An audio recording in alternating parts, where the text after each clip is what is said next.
네, 광고하겠습니다. 가족 친지와 함께 주님 안에서 즐겁고 행복한 설 연휴를 보내시기를 축복합니다. 별첨한 가정 예배지를 보시고 활용하셔서 가정 예배를 통해 가족과 함께 하나님의 은혜를 나누는 귀한 시간이 되시기를 바랍니다. 거리 청소년 사역을 위한 사역 더웨이 커뮤니티를 위해서 온 교회가 적극적인 기도와 응원을 부탁드립니다. 이와 관련해서 설교 전에 우리 광은 간사님이 나오셔서 비전 나눔 해주시도록 하겠습니다. 담임 목사님 한 주간 사역을 위해 함께 기도해 주시기 바랍니다. 이번 주 큐티 본문은 요한복음 8장 42절부터 11장 16절 말씀입니다. 이 시간에 우리 광은 간사님 나오셔서 우리 거리 청소년 사역을 위한 더 웨이 커뮤니티에 관해서 비전을 나눠 주도록 하겠습니다. 우리 광은 간사 나올 때까지 큰 박수 부탁드리겠습니다.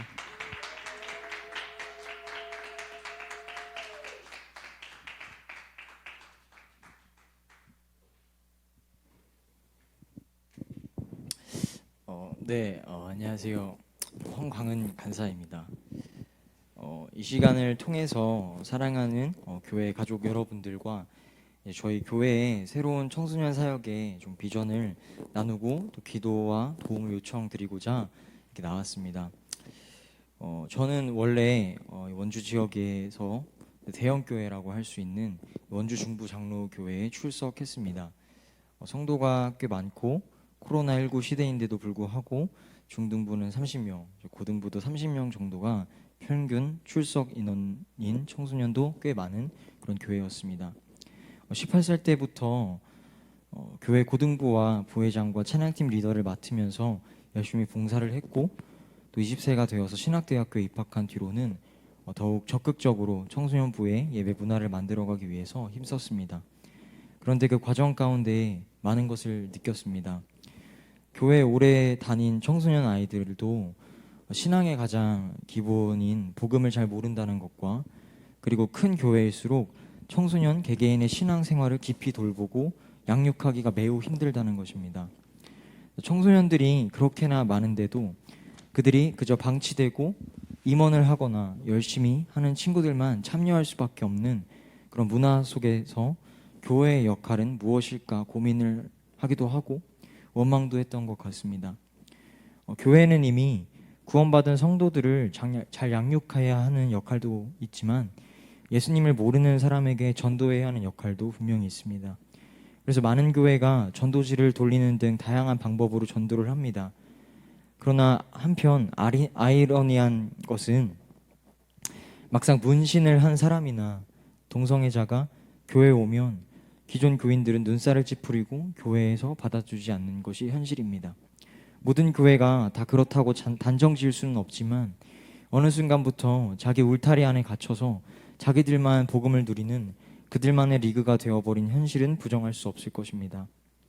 복음이 필요한 사람들은 대체 어디서 복음을 들어야 하고 또 어디서 예배를 드려야 할까요?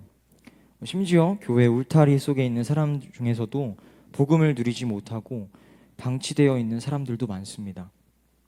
예수님께서도 죄인과 식사하면서 교제하셨고 병자를 고치셨으며 당시 사회에서 소외된 사람 그리고 약한 사람에게 먼저 찾아가셨습니다. 진정 복음이 필요한 사람은 바로 이런 사람들입니다. 그런데 오늘날의 교회는 정말 교회가 감당해야 할 역할을 놓치고 있다고 생각합니다. 저는 정말 복음이 필요한 사람, 특히 청소년 세대에게 복음을 전하고 싶다는 생각을 하면서 김윤기 목사님과 대화를 하게 되었었습니다. 그 가운데 저희 교회 비전에 대해서 듣게 되었는데요. 듣게 된 바로는 이제 일반적인 지역 교회에서 받아주지 않는 흔히 말하는 위기 청소년에게 복음을 전하기 위해 세워진 교회라는 것이었습니다. 저는 원래 복싱 선수를 이제 선수 생활을 했었고 또 복싱 선수가 되기 위해서 타 지역으로 고등학교 때 이제 진학을 했었는데요. 이제 여러 가지 일들로 포기를 하게 되고 학교 밖 청소년이었던 사람이었고 또 한때는 비행 청소년이었습니다. 또 하나님을 만난 후에도 많은 방황을 했었습니다. 그럼에도 불구하고 하나님께서는 저를 사랑으로 인도해 주셨습니다. 그래서 하나님께서는 한 사건을 통해서 제게 부르심을 주셨는데요. 바로 2017년도에 일어난 부산 여중생 집단 폭행 사건입니다. 16세 2명, 15세 2명, 총 4명의 청소년들이 15세 청소년을 무차별적으로 폭행해서 죽기 직전에 쇼크 상태에 이르게 했으면서도 SNS에 피범벅이 된 피해자의 사진을 당당히 게시한 사건이었습니다. 이 사건을 통해서 소년법 폐지 논란이 막 붐이 일어나듯 나오면서 청소년 중범죄 사건을 더욱 수면 위로 드러나게 했던 사건입니다. 당시 그 SNS 글에는 많은 비판의 댓글이 달렸었고요. 저 또한 댓글에 욕설을 많이 퍼부었습니다. 그런데 이상한 일이 일어났습니다. 분명 3일 전까지는 욕설을 퍼붓고 있었는데 뉴스를 다시 보면서 문득 하나님께서는 가해자 아이들도 사랑하실까라는 질문이 생겼습니다. 그때 하나님께서는 그들의 모습은 다름 아닌 바로 제 과거의 모습이기도 했고 그들에게도 하나님의 사랑이 필요하다 이런 마음을 주셨습니다. 그러자 더 이상 가해자를 향해 욕설이 나오지 않았고 긍휼의 마음이 들기 시작했습니다. 이 일을 계기로 막연히 비행 청소년에게 복음을 전하고 싶다라는 생각을 하게 됐고 시간이 지날수록 그 마음은 더욱 깊어져 갔습니다. 이것이 바로 하나님이 저를 향한 부르심인 것을 확신하게 됐습니다. 부르심을 따라서 거리에서 청소년에게 복음을 전하려고 했는데 금융기 목사님과 대화하면서 부르심을 이루어갈 수 있는 교회가 바로 이 노래하는 교회라고 생각이 들었고 기도하면서 하나님의 인도를 따라 모 교회로부터 파송을 받아 올해 이렇게 교회에 오게 되었습니다. 청소년에게 복음을 전하기 위해 가장 먼저 해야 할 일이 무엇이냐고 물었을 때 받은 응답은 일단 청소년을 만나라는 것이었습니다. 사실 예전에 거리에서 단체로 술을 먹던 고등학생에게 복음을 전해보려고 다가가서 이야기도 해보고 전화번호를 교환했던 적이 있었는데요. 깊은 관계성이 없다 보니까 곧 연락이 끊어지는 것을 경험했었습니다.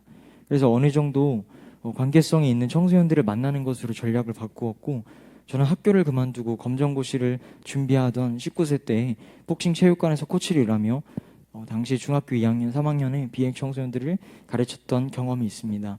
당시에도 이 아이들에게 복싱을 가르쳐주면서 동시에 전도도 해보려고 제가 다녔던 교회 수련회에 데려가기도 했었지만 아이들이 교회에 지속적으로 나오지 못했고 저도 대학에 입학하고 코치를 그만두게 되면서 자연스럽게 연락이 끊겼었습니다.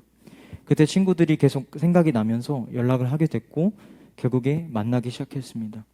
그 친구들은 지금 18세 혹은 19세 친구들이고 입니다. 18세에서 19세 평균 연령대가 그 정도 나이인데 그런데 제가 만난 이 청소년들의 공통점이 한 가지 있습니다. 그 공통점은 대부분 이혼 가정이거나 온전하지 못한 가정이 깨어진 아이들이었습니다.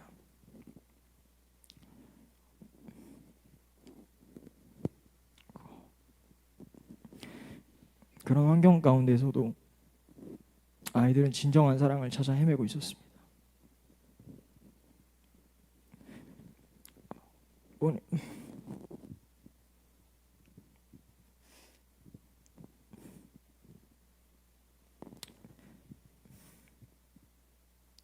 본인들도 그것에 대해 인지하고 있었던 건지 생각지도 않았는데 만나고 있던 한 청소년이 제게 깊은 고민을 털어놓았고 그래서 제가 같이 예배하는 모임을 만들려고 하는데 같이 하지 않을래라고 물었을 때 그 모임에 대해 적극적으로 관심을 보이기 시작하면서 자기 친구들을 부르려고 했습니다.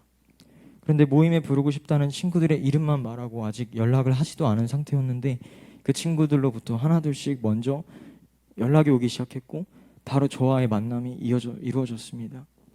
그 친구는 그냥 신기해했지만 저는 이것이 바로 하나님의 인도인 것을 알고 온몸이 떨리며 소름이 돋았습니다. 관계성이 있는 청소년 한 명 한 명을 통해 주변 친구들과 연결고리가 생기기 시작했고 함께 모임을 할 수 있는 정도까지 길이 열리게 되었습니다.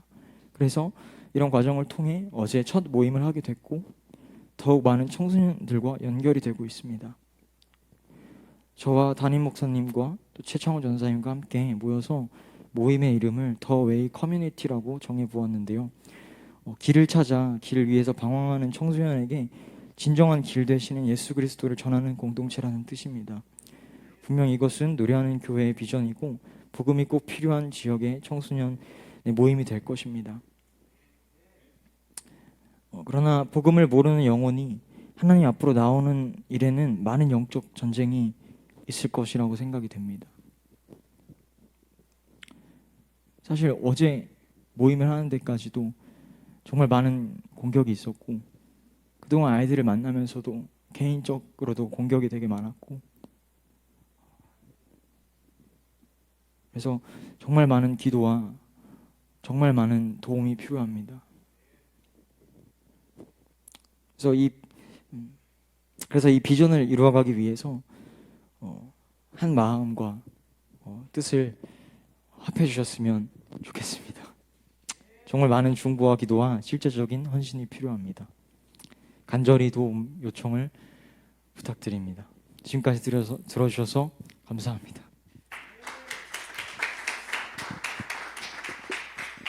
네, 정말 너무 귀한 사역입니다. 우리 노래하는 교회가 개척할 때 품었던 비전입니다. 거리 청소년들 하나님의 마음으로 품는 것. 이제 그 비전이 이제 열리기 시작했고 하나님께서 이제 열매 맺어가는 것들을 보게 되는데요. 그 귀한 사역에 같이 동참해 주시고 우리 최전선에서 사역하는 우리 광은 간사님을 위해서 기도해 주시고 응원해 주시기를 바랍니다. 네, 우리 지난 시간 설교 이야기 함께 읽도록 하겠습니다. 함께 읽겠습니다. 시작. 제1환상의 첫 번째 부분에서는 부활하시고 승천하신 예수님께서 요한을 선지자로 부르신다. 요한은 복음을 전한다는 이유로 로마 제국에게 체포되어 반모섬으로 귀향을 가는데 그곳에서 어느 주일에 계시를 받는다. 8가지의 상징을 통해 본 예수님께서는 더 이상 어린 양이 아니라 성부 하나님과 동등하신, 우리 주보 보시면서 읽도록 하겠습니다. 네, 8가지 상징을 통해 본 예수님께서는 더 이상 어린 양이 아니라 성부 하나님과 동등하신 삼위일체 하나님 중 한 분으로 나타나신다. 세상 가운데 등대로 부르심 받은 교회 공동체는 진리의 빛을 전하는 사명을 이루어내야 한다. 아멘. 우리 시간 자리에 일어나서 요한계시록 2장 29절 말씀 우리 함께 읽도록 하겠습니다. 함께 읽겠습니다. 귀 있는 자는 성령이 교회들에게 하시는 말씀을 들을지어다. 아멘. 우리 시간 이기는 교회라는 제목으로 우리 담임 목사님 나오셔서 말씀 전해 주시겠습니다. 나오실 때까지 큰 박수 부탁드리겠습니다.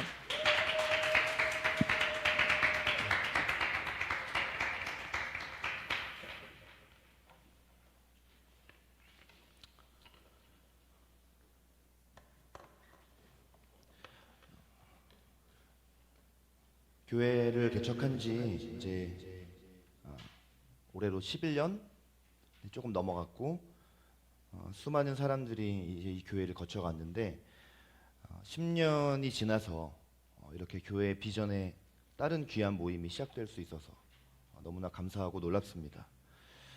처음 개척 시절에 저는 30대 초반이었는데 하나님께서는 그 30대 초반의 젊은 저를 통해서 이것을 이루어 가시나 이렇게 생각했었는데 11년의 시간이 지나서 황가은 간사님은 저가 나이가 20년 차이 나요.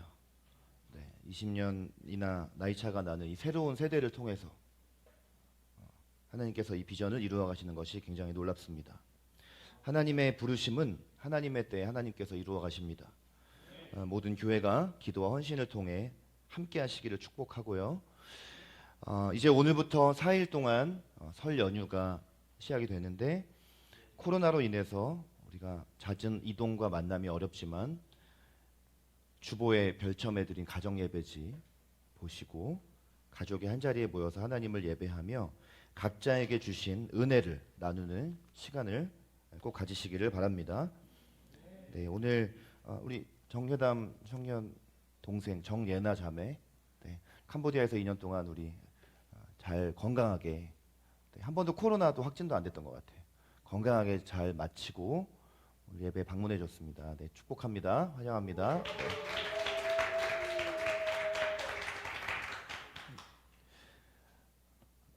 요한계시록 강의 세 번째 시간입니다. 자, 요한계시록은 엠프뉴마티를 기준으로 이 헬라어 엠프뉴마티 성령 안에서라는 표현을 기준으로 전체가 4개의 환상으로 구성이 되어 있고 제1환상 그리고 제4환상의 주제는 교회, 제2환상과 제3환상의 주제는 세상, 그리고 제1, 2환상은 예수님께서 이 땅에 처음 오셨을 때부터 다시 오실 때까지 점진적으로 이루어져가는 교회의 모습이고 교회와 세상의 모습이고 3환상과 4환상은 역시 예수님이 처음 오셔서 다시 오실 때까지 어떻게 예수님의 세상을 향한 심판이 완성되어져 가는가, 이렇게 크게 4가지로 구성이 된다라고 말씀드렸어요.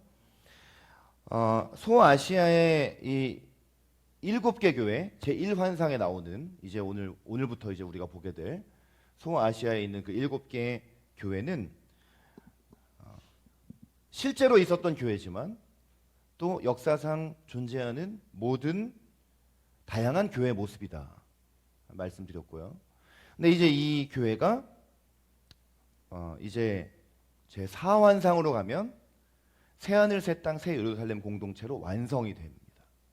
그리고 세상도 7임 심판, 7 나팔 심판, 7 대접 심판을 통해서 예수님 이 땅에 오셨을 때부터 다시 오실 때까지 점점 그 심판이 이루어지지만 제3환상에 갔을 때 큰 성 바벨론이 무너짐으로 완전히 그 심판이 완성이 되어져요.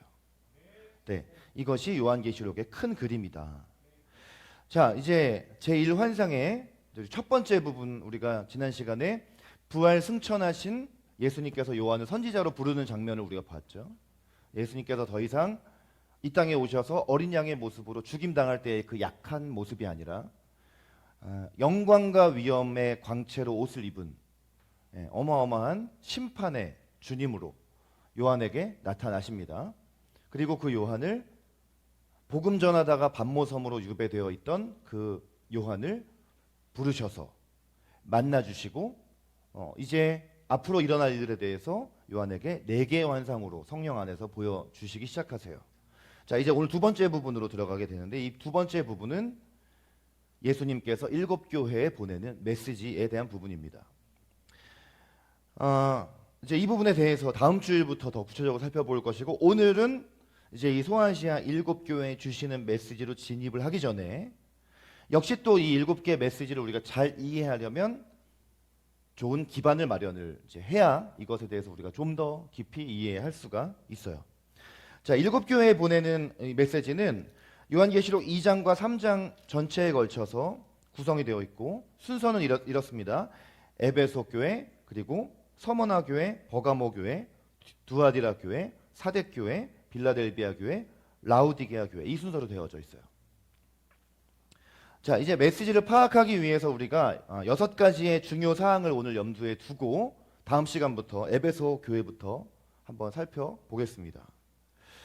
자, 먼저 우리가 첫 번째로 기억해야 할 것은 이 7교회가 역사적으로 실제 존재했던 교회라는 것이에요. 자, 여러분, 이 교회들은 요한계시록을 쓸 당시에 오늘 우리가 살고 있는 이 시대의 지도상으로가 아니라 로마 제국 당시의 지도를 우리가 봐야 돼요. 그럼 이 로마 제국 당시의 지도를 보면 이제 저 7개의 교회가 속한 지역 자체를 그 당시에 뭐라고 불렀냐면 아시아라고 불렀습니다. 그런데 오늘 우리가 지도상에서 보는 아시아와 로마 제국상의 아시아는 전혀 달라요.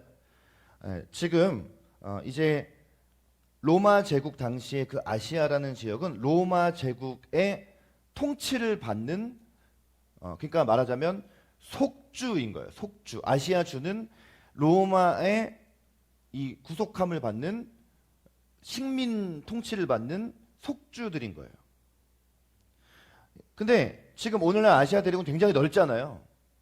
그 넓은 아시아 대륙이 아니라 지금으로 말하면 지금은 저 지역을 우리가 뭐라고 부르냐면 소아시아라고 부른단 말이에요. 그 당시에는 저 지역 자체가 아시아예요.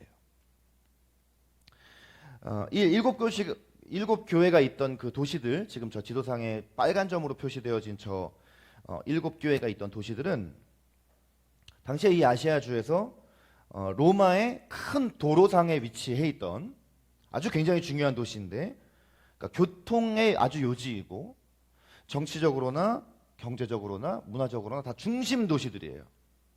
그래서 이 당시에 일곱 교회, 일곱 도시에만 교회가 있던 것이 아니라 다른 지역에도 다 교회가 있었고, 그리고 저 일곱 도시가 이렇게 연결을 해보면은 이렇게 순환이 가능하게 되어 있거든요.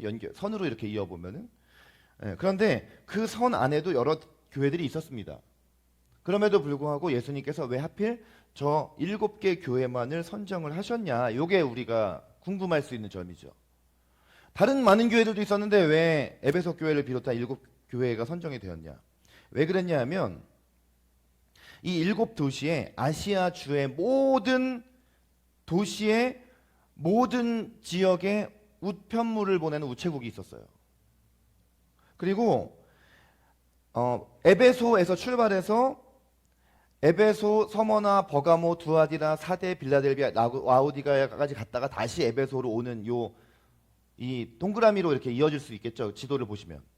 네. 그런데 모든 순환을 할 때 에베소에서 서머나, 서머나에서 버가모 이렇게 도시와 도시 사이의 거리가 한 50km에서 60km 정도 되는 거리입니다. 네. 그래서 걸어서 가면 하루길이면 갈 수 있는 거리예요. 네. 그리고 전체를 한 번을 순환을 하면 이 전체 거리가 340km가 돼요. 자, 한번 우리가 머릿속으로 이 거리를 대충 짐작해 보면 서울에서 부산까지가 400km란 말이에요.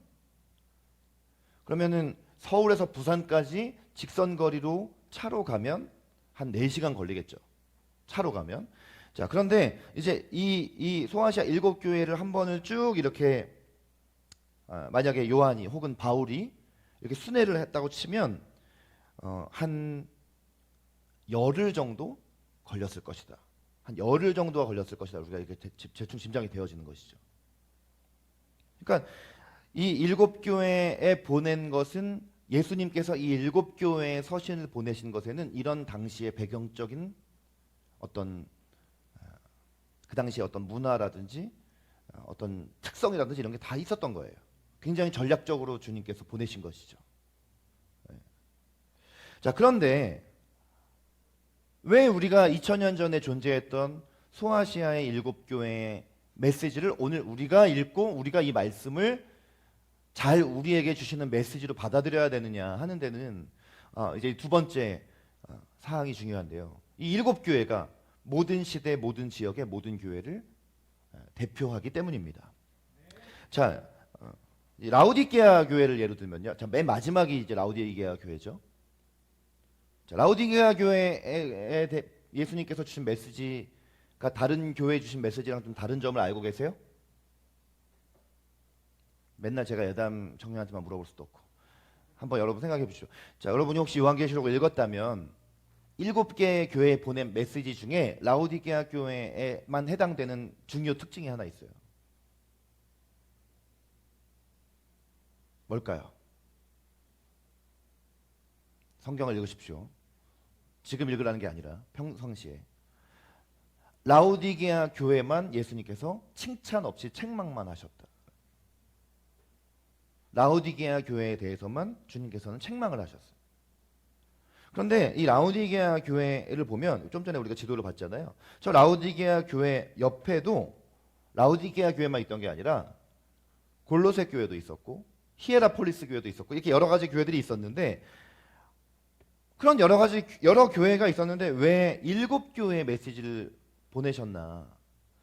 자, 이제 요한계시록은 상징의 책이라고 했죠.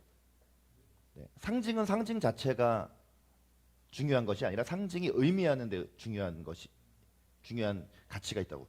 근데 이제 성경에서 7이라는 숫자, 7, 네, 7이라는 숫자가 상징하는 것이 완전이에요. 완전. 성경에서 3이나 7이나 12 이런 숫자들이 중요한 숫자거든요. 근데 7이라는 숫자도 중요한데 특히 우리가 요한계시록 1장에서 혹시 기억이 나실지 모르겠지만 성령님에 대해서 중요 표현 중에 하나가 하나님의 일곱 영이라는 표현이 있었어요. 그렇죠? 성령님에 대해서 하나님의 일곱 영이라고 하는 것은 하나님의 완전성을 뜻하는 거거든요. 그러니까 일곱 교회에 보내셨다라는 건 뭐냐면 완전이라는 거예요. 그러니까 완전이라는 건 뭐냐면 모든 교회에 이 메시지를 보내라라는 것을 상징적으로 일곱 교회에 보냈다라고 표현을 하신 거예요. 그래서 넓게 보면 모든 시대, 모든 지역, 모든 교회에게 주시는 예수님의 메시지라는 겁니다. 자, 요한이 계시록을 쓸 당시에 일곱 교회가 서로 다른 시대에 존재한 것이 아니라 동시대에 같이 있었잖아요. 그렇기 때문에 오늘날에도 마찬가지라는 거죠. 오늘날에도 교회가 처해 있는 어떤 시대나 장소나 상황은 조금씩 다르지만 지금 우리가 사는 이 시대에만 해도 다양한 존재들이 있다는 거죠. 다양한 지역교회 공동체가 있다는 거예요. 뭐 여러분이 이제 앞으로 이제 일곱 교회에 대해서 더 깊이 우리가 함께 들어가서 보겠지만 예를 들어 이제 서머나 교회 같은 경우 서머나 교회를 향해서 예수님 이런 칭찬을 하세요. 너가 엄청난 박해 가운데도 그걸 잘 이겨냈다고 하십니다. 자, 북한 교회 같은 교회는 서머나 교회일 수 있죠. 지난주에 그 세계적인 선교단체 중에 오픈도어라는 선교회가 있는데 그 선교회에서는 매년 교회 박해 지수를 내요. 전 세계 나라들이 얼마나 교회를 박해하는지 수십 년간 1위가 북한이었어요. 근데 이번에 순위가 바뀌었어요. 수십 년 만에 1위를 그 엄청난 영광이 아니라 오명을 얻은 나라가 아프가니스탄이에요. 아프가니스탄이 전 세계에서 지금 가장 박해받는 교회가 박해받는 그런 나라인 거죠. 그 나라에도 그 지역에도 교회가 있고 북한에도 교회가 있고 중국에도 그렇게 다 선교사를 추방했어도 지금도 교회가 있어요. 그 안에서 박해 가운데에도 믿음을 지키고 인내하며 신앙생활을 하고 있는 교회는 서머나 교회인 거예요. 같은 교회인 거예요. 서머나 교회 같은 교회인 거예요. 그런데 방금 라오디게아 교회에 대해서 언급했단 말이죠. 라오디게아 교회는 어떻게 예수님께서 평가를 하시냐면 굉장히 너희가 부유하지만 부유해서 너희가 모든 걸 다 가지고 있는 것처럼 생각을 하지만 실상은 그렇지 않다. 미지근하고 차갑지도 않고 덥지도 않고 계속 그렇게 살래? 내가 너를 입에서 토해내겠다. 촛대를 옮겨버리겠다. 이런 식으로 표현하신단 말이에요. 그럼 왜 이런 표현을 하느냐? 그 당시에 라오디게아 교회 상황이 그랬다라는 거죠. 근데 사실 이런 라오디게아 교회 같은 교회가 한국 교회입니다. 안타깝게도. 여러분이 라오디게아 교회에 대한 구절을 이제 이 제1환상의 마지막 시간에 라오디게아 교회를 살펴보시면 더욱 와닿으실 거예요. 어떤 교회는 에베소 교회를 닮았을 수 있고 어떤 교회는 버가모 교회를 닮았을 수 있을 것인데 또 어떤 교회는 일곱 교회가 책망받았던 모든 책망을 다 받을 만큼 잘못하는 교회도 있고 모든 칭찬을 다 받을 만큼 훌륭한 교회도 있겠지만 어느 시대에 존재하던 이 땅에 존재하는 모든 교회는 어떻게 해야 되겠습니까? 일곱 교회가 책망받았던 그 책망을 받지 않으려고 노력해야 할 것이고 일곱 교회가 받았던 그 칭찬을 우리 교회도 받았으면 좋겠다라는 소망함을 가지고 따라가야겠죠. 그것이 일곱 교회에게 주님께서 메시지를 보내신 그런 목적이라는 거예요. 자, 일곱 교회에 주신 메시지를 우리가 2장을 성경을 눈으로 이렇게 2장과 3장을 이렇게 눈으로 한번 보면은 모든 일곱 메시지 자체가 일정한 형식이 있어요. 네, 일정한 형식 한 7가지의 요소 이렇게 나와 있어요. 수신, 이름, 칭찬, 책망, 권면, 들음, 약속 이렇게 되어 있어요. 그래서 항상 처음에 2장 1절만 봐도 에베소 교회의 사자에게 편지하라. 네, 그렇게 돼 있죠. 8절 서머나 교회의 사자에게 편지하라. 18절 두아디라 교회의 사자에게 편지하라. 12절 버가모 교회의 사자에게 편지하라. 자, 똑같이 이렇게 시작하고 있고 그 다음 이름이 나옵니다. 누구의 이름이냐면 1장에 계시되었던 예수님의 이름이에요. 예수님의 그 이름이 굉장히 그 영광과 위엄 가운데 예수 그리스도가 어떤 모습으로 계시되었는지 우리가 지난주에 하나하나 뜯어서 봤죠? 근데 그거를 각 교회마다 또 하나씩 연결시켜서 예수님께서 나타나세요. 네, 1장의 예수님의 모습으로부터 온 예수님의 이름을 나타내세요. 그래서 2장 1절에 보면 성경 펴고 계시죠? 네. 오른손에 있는 7뼈를 붙잡고 7 금촛대 사이를 거니시는 예수님이라고 나와 있어요. 그렇죠? 자, 그리고 8절에 보니까 처음이며 마지막이요 죽었다가 살아나신 예수님이라고 나와 있죠. 자, 3장 1절을 보면 하나님의 7영과 7뼈를 가지신 예수님이라고 나오죠. 자, 이게 근데 사실 지금 이 7교회에 나타나신 예수님의 이 모든 모습이 1장에 나온 예수님의 모습이잖아요. 네, 이게 나오는 거예요. 이게 틀이 지금 동일하단 말이죠. 그다음 세 번째로 나오는 게 뭐냐면 이제 각 교회가 잘한 것에 대해서 칭찬하십니다.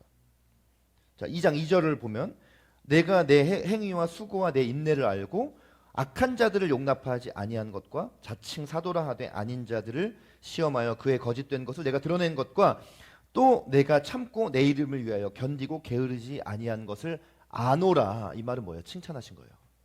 내가 너의 모든 그 수고와 인내와 잘한 것에 대해서 칭찬한다 이거예요. 네, 예수님의 최고의 칭찬은 이것 아닙니까? 내가 너를 안다라는 거죠. 네.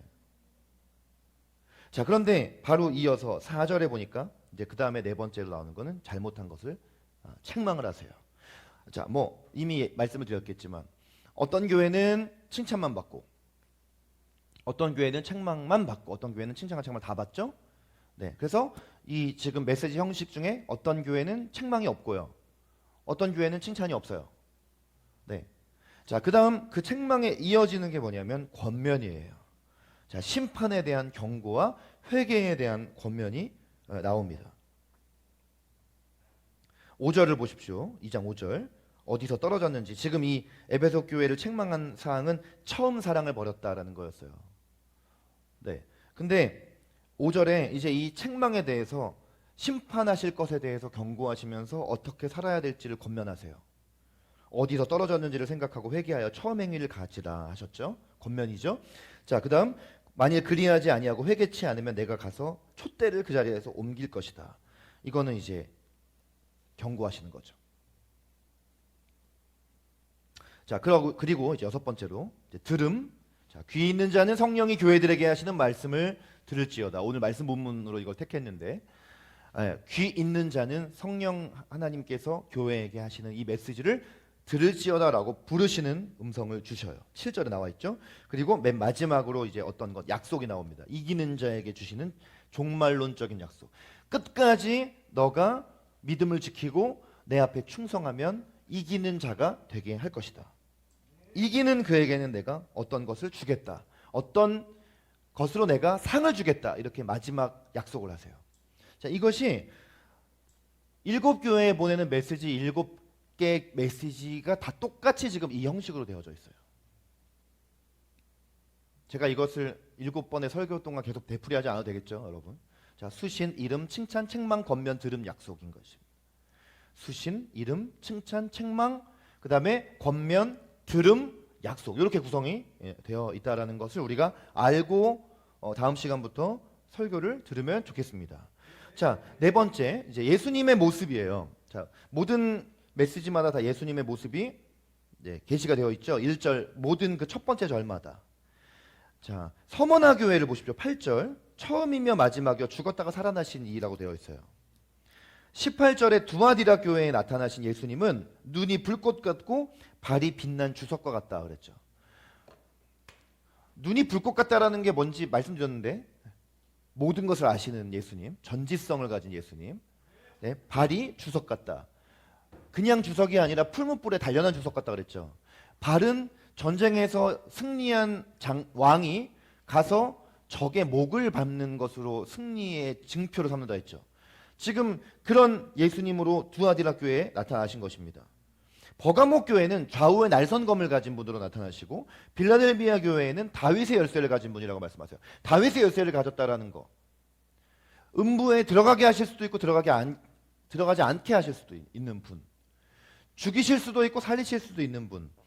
전능한 하나님이시면서 성자 예수님이신 분이다라는 말씀드렸죠.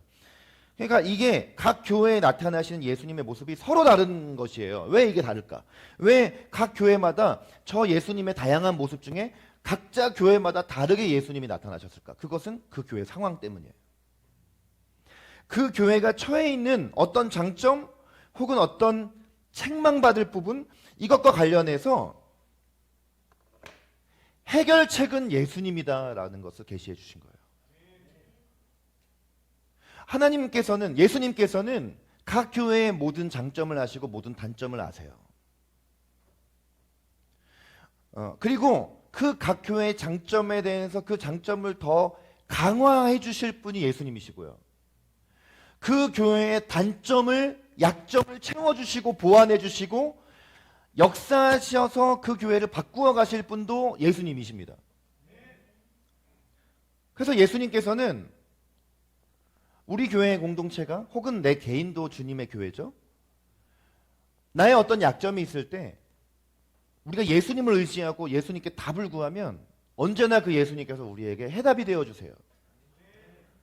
예수님의 그 전지적인, 전능적인, 때로는 또 굉장히 엄청난 사랑의, 공의의, 심판의 그 예수님이 각 교회의 모습에 따라 그때마다 되어지시는 거예요. 자신의 모습을 그렇게 계시해 주시는 거예요. 교회의 모든 문제에 대한 해결책이 교회의 주인 되신 예수님께서 그 주권을 갖고 계시다. 이것 때문에 예수님이 이렇게 다양하게 나타나시는 겁니다. 예수님께서 직접 교회를 지키시고 인도에 가신다라는 거예요. 그것을 말씀하시기 위해서 예수님께서 저렇게 다양한 모습으로 각 교회마다 다르게 나타나신 것입니다. 맨 마지막 부분에 동일하게 이기는 자에게 주시는 종말론적인 약속이 나온다고 말씀을 드렸죠. 7절에 보니까, 2장 7절에 보니까 이기는 그에게는 내가 하나님의 낙원에 있는 생명나무의 열매를 주어 먹게 하리라, 그렇게 되어 있어요. 자, 이기는 자라는 이 표현, 이기는 자, 이게 무슨 의미로 지금 이런 표현을 쓰셨을까? 이기면 내가 생명나무 열매를 주고 지면 내가 주지 않겠다. 조건을 거시는 게 아니에요. 조건을 거는 것이 아니에요. 이 표현은 뭐냐? 이기는 자라는, 이기는 그에게는, 이기는 자, 이기는 교회라는 이 표현 자체가 하나님께서 말씀을 통해서 표현하신 다양한 교회의 정체성을 알려주는 표현 중에 하나예요. 그래서 앞으로 이길 것이 수도 있고 이기지 않을 수도 있다, 이게 아니에요. 교회는 이길 수밖에 없어요. 음부의 권세가 이기지 못할 수밖에 없는, 반드시 주님의 교회는 승리할 수밖에 없는 것을 주님께서 말씀해 주시는 그런 표현이에요. 최근에 요한계시록 설교를 준비하면서 이제 종말론이라든지 뭐 요한계시록에 대한 자료들을, 책들을 이제 보고 있는데, 승리의 종말론이라는 책이 있어요. 승리의 종말론. 이 책을 이제 몇 년 전에 제가 읽었는데 다시 이번에 다시 꺼내서 이제 그 책을 이제 꼼꼼히 읽어보고 있는데, 그 책의 이제 중요한 메시지가 뭐냐면, 다 사람들이 생각할 때 우리 안에 기본적으로 깔려 있는 잘못된 마지막 때에 대한 생각이 뭐냐면, 마지막 때는 힘들 거라는 거예요. 어려울 거라는 거예요. 더 많이 혼란스러울 거라는 거예요. 근데 이런 우리 안에 종말에 대한 한쪽으로만 치우친 이런 패배적 생각이 우리가 이 마지막 때를 오히려 이길 수 없게 만든다는 거예요. 여러분들, 제가 계속 말씀드렸지만 성경에 휴거라는 거 없다고 했죠. 휴거라는 거 없어요. 오늘 마침 지금은 엘리야 때처럼 찬양을 했는데, 지금 그 지금은 엘리야 때처럼 후렴 가사에 보면 보라 주님 구름 타시고 나팔 불 때 다시 오시네 그랬잖아요. 근데 구름 타시고 나팔 불 때 예수님이 이 땅에 오시는 거지 우리가 구름으로 올라가는 게 아닙니다. 우리가 예수님이 있는 구름으로 올라간다라는 게 그게 휴거예요.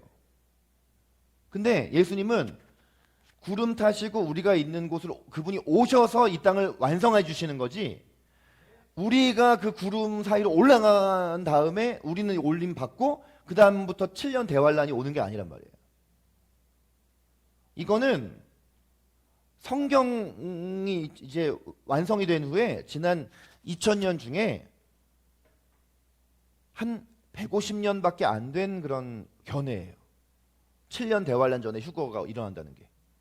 예, 이제 나중에 우리 신학생들은 이제 신학 공부하다 보면 스코필드라는 사람이 이제 있는데 유명한 신학자 중에 이 스코필드가 만들어낸 사상이에요. 그것도 스코필드가 환상 중에 자기가 봤다고 쓴 거예요. 근데 사실은 그 사람이 환상 중에 개인적으로 보고 쓴 것이지 성경 말씀에 나와 있는 정확한 진리의 내용이 아닌데 스코필드가 딱 이 휴거서를 이렇게 내보낸 다음에 사람들이 막 우와 하면서 막 거기에 열광을 하기 시작하면서 온갖 휴거설과 온갖 종류의 마지막 때에 대한 잡설들이 막 나오기 시작을 한 거예요.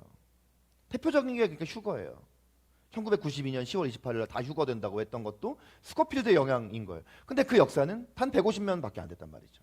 지금 오늘날 우리에게 떠도는 수많은 종말론에 대한 여러 음모론들이 있잖아요. 많은 컨스피러시들이 있잖아요. 뭐 세계 대통합 정부라든지 누군가가 적그리스도라든지 666이라든지 뭐 제3성전이 이제 다시 제3차 세계대전을 통해서 제3성전이 다시 세워질 것이고 제3성전이 세워지게 되면 그 성전을 세우려는 세력들과 성전을 세우지 않으려는 무슬림 세력들 간에 막 엄청난 아마겟돈 전쟁이 일어난다든지 이런 것들 이제 뭐 어디서 많이 들어본 얘기인데 성경에 없는 얘기입니다. 이 모든 것들이 다 성경에 없는 얘기예요. 이 모든 것들이 다 성경을 상징으로 풀지 않고 자기들이 개인적으로 그냥 조각 스코필드의 주석이라든지 지난 150년 안에 있었던 여러 가지 그런 잘못된 종말론들을 갖다가 다 이렇게 조악하게 조잡하게 다 이걸 엮어가지고 만든 것들인 거예요. 제가 뭐 그런 자료들을 안 읽어보고 와가지고 지금 떠드는 게 아니라 그거 다 읽어보고 다 조합해서 보니까 성경에 없어요. 이런 생각들을 가지고 있으니까 사람들 자꾸 어떻게 생각하냐면 마지막 때를 두려워하고 마지막 때라는 것 자체에 대해서 뭔가 우리가 별로 기대하는 마음이 없는 거예요. 승리의 종말론은 뭘 얘기하냐면 요한계시록 핵심 메시지는 악한 세력이 심판받는다는 것이고 주님의 교회는 결국 주님께서 이기게 해주신다는 거, 이게 핵심이라는 거죠. 그러니까 세상의 악한 세력들은 점점 엄청난 그 심판 가운데 큰 성 바벨론이 멸망될 것이지만 하나님께서 세우신 이 7교회 같은 모든 교회 연약함도 있고 때로는 라우디게아 교회처럼 책망도 받지만 그렇다고 망하지 않는다는 거야. 한국 교회가 망하느냐? 그 망하지 않는다는 거지. 하나님이 남겨두신 그루터기를 통해서 계속해서 교회는 새롭게 변화될 것이며 마지막에 가장 교회가 영광스러운 그때 주님이 이 땅에 다시 오신다는 거예요. 세상의 악한 세력은 점점 멸망해가지만 교회가 점점 영광스러운 그 부흥을 경험할 때 그렇게 따지면 지금 주님 다시 오실 때는 아직은 지금은 1, 2년 내에 오실 것 같지 않아요.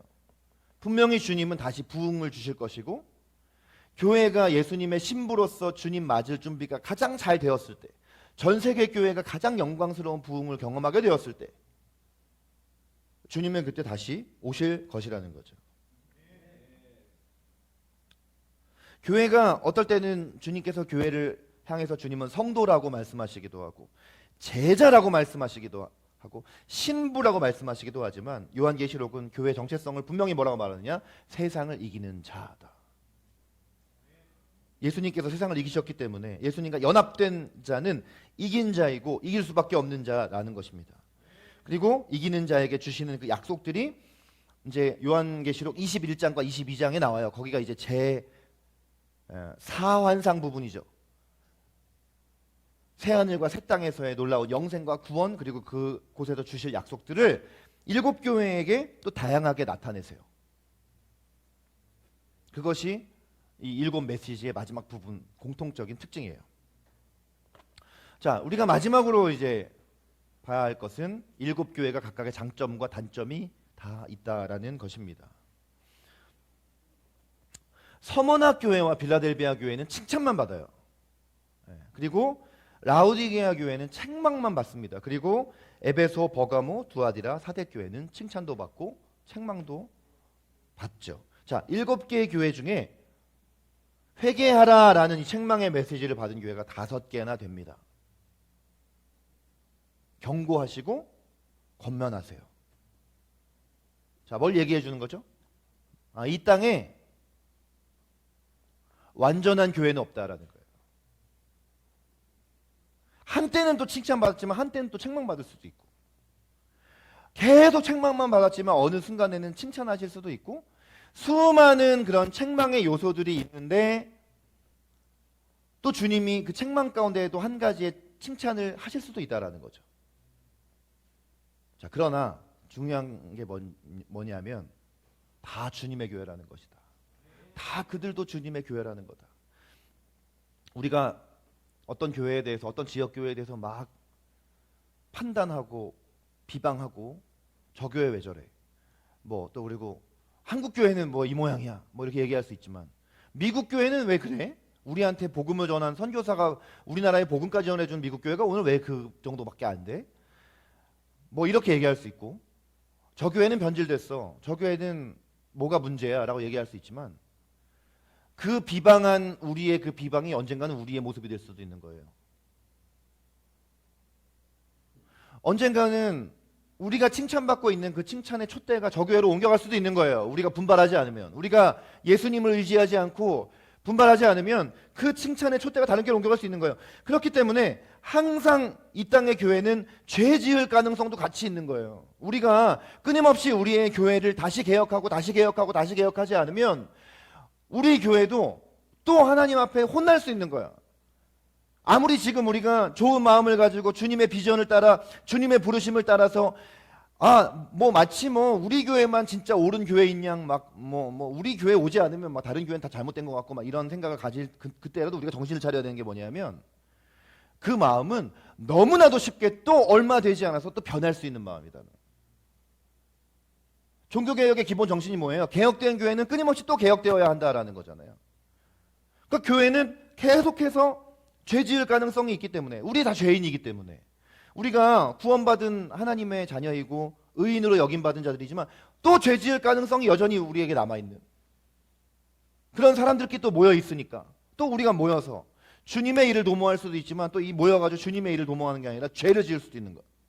하나님의 마음을 아프게 하고 교회의 머리 대신 주님을 무시할 수 있는 가능성이 여전히 있다는 거죠. 그렇기 때문에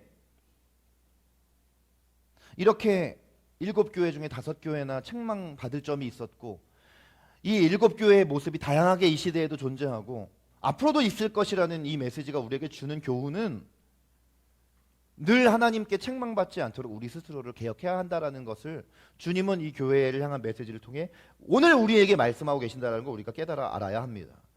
자, 7교회에 보낸 칭찬 중에 우리 교회에 해당되는 것이 있을까 생각해 보세요. 이제 앞으로 7교회에 대한 설교를 들으시며, 그리고 지금 우리 교회는, 나는 교회에 일원된 나는 예수님께 어떤 평가를 받을 것인가 심각하게 생각해 보십시오. 말씀을 마무리하겠습니다. 오늘 말씀에서 귀 있는 자는 성령이 교회들에게 하시는 말씀을 들을지어다 했어요. 할렐루야. 교회들이라고 했잖아요. 왜 복수형을 썼어요? 오고 오는 세대의 모든 교회, 모든 지역의 모든 교회에게 주님이 주신 메시지이기 때문이에요. 우리에게 주신 메시지이기 때문이에요. 어느 누군가에게 다른 교회, 다른 사람에게 주신 메시지가 아니라 오늘 나에게 주신 메시지이기 때문입니다.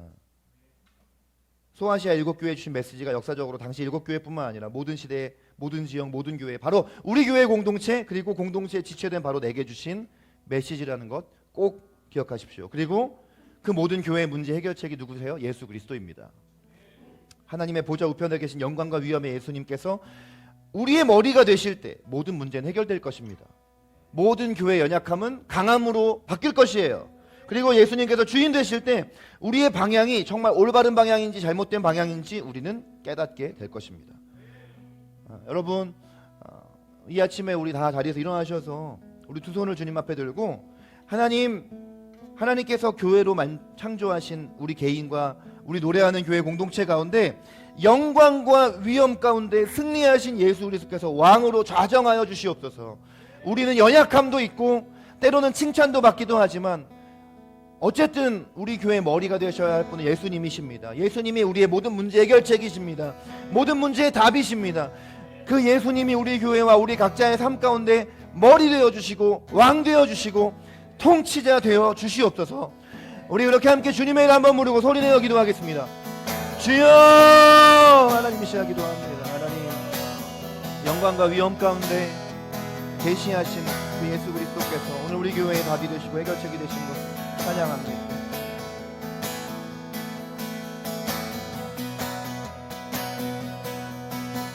하나님 이 시간 우리 각 사람 가운데 또 우리 교회 공동체 가운데 이 땅의 모든 교회 공동체 가운데 예수님께서 우리 공동체의 머리 되시는 것을 인정하며 우리의 모든 연약함을 극복하게 하실 우리의 강함 되시는 분, 우리 해결책 되시는 분이 바로 예수님이신 것을 우리가 늘 깨달아 할 수 있도록 도와주시고 우리를 겸손케 하셔서 주님의 능력과 그 주님의 영광을 우리가 늘 붙잡고 나아갈 수 있게 하여 주시옵소서.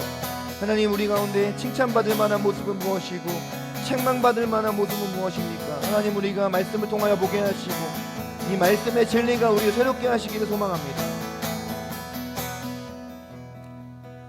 우리의 모든 문제 해결책 되시는 예수 그리스도를 찬양합니다. 그분께서 결국 우리를 승리케 하실 것이고 우리는 이기는 자가 될 것임을 믿음으로 선포합니다. 오늘 우리가 주님 앞에 칭찬받을 만한 모습은 무엇이고 책망받을 만한 모습은 무엇인지 이 말씀을 통하여 주님께서 우리에게 계시하여 주시고 우리의 마음을 주께로 돌이키셔서 주님께서 원하시는 교회 공동체로 또 한 명의 그리스도인으로 이기는 자로 세워져가는 이 시간이 될 수 있도록 도와주시옵소서. 예수님의 이름으로 기도합니다.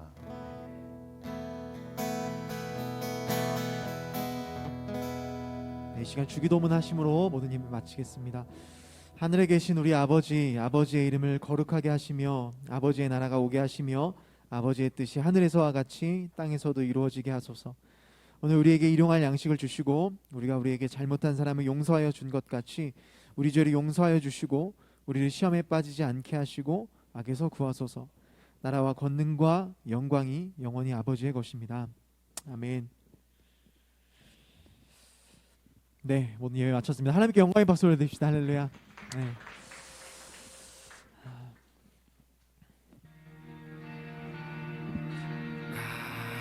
갈보리 십자가 그 높이서 도다 존귀하신